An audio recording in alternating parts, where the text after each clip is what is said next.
All right, you guys. So, a lot of people have been wondering if Fawnsworth Bentley was a witness to the sex trafficking charges that Diddy had been accused of.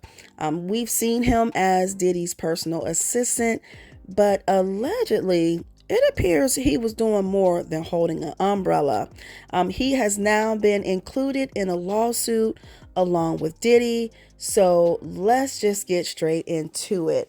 The intro says, comes now your plaintiff, Randy Dwayne Pittman, hereafter referred to as Mr. Pittman, proceeding pro se, brings the complaint against Sean Combs, professionally known as Diddy, and Derek Watkins, professionally known as Fawnsworth Bentley, and represents unto this honorable court as follows to wit. So the introduction says this is a civil action for damages arising from the violent RA, sexual assault, drugging, and battery of Mr. Pittman and two minor females on or about May 23rd, 2003 at a hotel in Atlanta, Georgia. It says the assaults were perpetrated by defendants Sean John Combs and Derek Watson following a Sean John promotional fashion show held at Lenox Square Mall.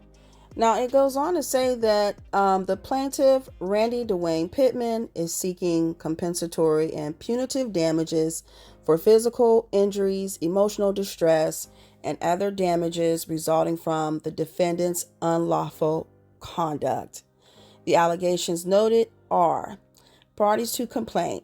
Plaintiff Randy Dwayne Pittman is an adult individual currently residing in the state of Georgia at the time of the events described herein. Mr. Pittman was employed by a talent agency called Options Talent based in Atlanta, Georgia. The defendant, Sean John Combs, professionally known as Diddy, is a prominent music producer, entrepreneur, and public figure who, upon information and belief, maintains residence in multiple locations, including New York and California. Combs was the founder of the Sean John lifestyle brand and was promoting a brand at Lenox Square Mall on May 23, 2003. The defendant, Mr. Derek Watkins, who is professionally known as Fonzworth Bentley, is an entertainer and an associate of Sean John Combs, who, upon information and belief, maintains residence in multiple locations. Fonzworth Bentley was acting under the direction and on behalf of Sean Combs during the events described. So let's get into the allegations. It says, on May 23rd, 2003, Mr. Pittman was performing his duties as a talent scout for Options Talent at Lenox Square Mall in Atlanta, Georgia, where a Sean John fashion show was being held. It says the plaintiff, Dwayne Pittman, did not work for Sean John, nor was he affiliated with the fashion show. His presence at the event was solely in his capacity as a talent scout for Option Talent. During the event, the plaintiff was approached by Fawnsworth Bentley, who inquired about his occupation and asked whether he knew any women who would be interested in attending any after party hosted by Sean Combs. Now, it goes on to say that Fawnsworth Bentley offered the plaintiff entry to the party on the conditions that he bring female guests along, and so the plaintiff agreed to attempt to bring guests to the event following the fashion show. The plaintiff was introduced to Sean John Combs, who provided him with event credentials and instructed the plaintiff to act as if he were a part of the Sean John talent team, including taking photographs of Diddy during the event. Diddy and Fawnsworth Bentley later directed the plaintiff to bring two young females who were present at the event to a post-event interview at Rich's department store and then to a hotel party. The plaintiff and the two females, now get this, two females aged 13 and 14 were transported to a hotel by members of Diddy's entourage where a party was held and where the assaults occurred. While at the hotel, Diddy and Fawnsworth Bentley provided the plaintiff and the two young females with alcohol and pills described as X. He coerced them into consensual sexual acts through intoxication, manipulation, and threats of violence. The plaintiff alleges that he and the two girls were subjected to sexual battery and other unlawful acts during the duration of the party and is a direct end result of Diddy and Fawnsworth Bentley's actions. The plaintiff suffered physical injury, severe emotional distress, psychological trauma, and lasting harm. Okay, so cause of action. Count number 1, sexual assault and battery.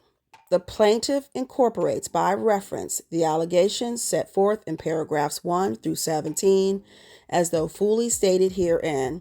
Defendants Diddy and Fawnsworth Bentley, by their acts and omissions, intentionally engaged in unwanted and non-consensual sexual contact with the plaintiff, resulting in physical and emotional harm. It says the conduct of the defendants constituted sexual battery under both federal and state law as a direct and proximate result of the defendant's unlawful conduct. The plaintiff suffered physical injury, emotional distress, mental anguish, and other damages. Count 2, drugging and endangerment. The plaintiff incorporates by reference the allegations set forth in paragraphs 1 to 21 as though fully stated herein. Defendants knowingly provided the plaintiff with intoxicating substances, including alcohol and X, to impair his judgment and resistance. The distribution of these substances was intended to facilitate the non-consensual acts and impair the plaintiff's ability to defend himself. As a direct and proximate result, the plaintiff experienced severe emotional distress, psychological trauma, and physical harm.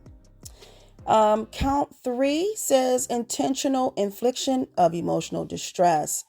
The plaintiff incorporates by reference the allegations set forth in paragraphs 1 to 25. As fully stated herein, the defendant's conduct was extreme, outrageous, and beyond the bounds of decency, intentionally inflicting emotional distress or duress upon the plaintiff as a direct and proximate result of Diddy and Fawnsworth's actions. The plaintiff suffered severe emotional trauma, humiliation, and lasting psychological harm. All right, count 4, civil rights violation. Okay, so it says the plaintiff alleges that the conduct of Diddy and Fawnsworth Bentley violated his civil rights under federal and state law, causing deprivation of personal property, bodily integrity, and safety. The acts of violence, coercion, and abuse committed by Diddy and Fawnsworth Bentley were intentionally malicious and in direct violation of the plaintiff's fundamental rights. It says as a result, the plaintiff suffered substantial harm, both physically and emotionally. He is suing for $7.5 million. Now, I gotta say, this is not surprising at all. And I'm thinking that's probably why he has been so quiet during this trial. If you all remember Freddie P from the band, he described Diddy as someone who thrived on control. And he also suggested that Fawnsworth Bentley was more than just an assistant. Fawnsworth has remained silent about his time with Diddy. He has done some interviews. Do you think his silence is a strategic choice as a result of maybe some legal constraints like a signed NDA, or maybe a sign of deeper trauma, or a sign of fear knowing that he participated in some of these events. Now, at the start of Diddy's trial, a lot of people were under his comments over on his Instagram page. They said if you don't speak up, it means you're okay with another man doing a Diddy with your daughter. Someone else said the fact that you so quiet says a lot. And another person just asked, are you going to testify? So drop down in the comments, you guys. Let me know your thoughts about all of this. And like I said, I am not surprised. I would hope all victims would come forward because I'm sure there are more. But let me know your thoughts about this. Drop down in the comments. Let me know your thoughts. As always, thanks for watching, and I'll talk to you guys in the next video.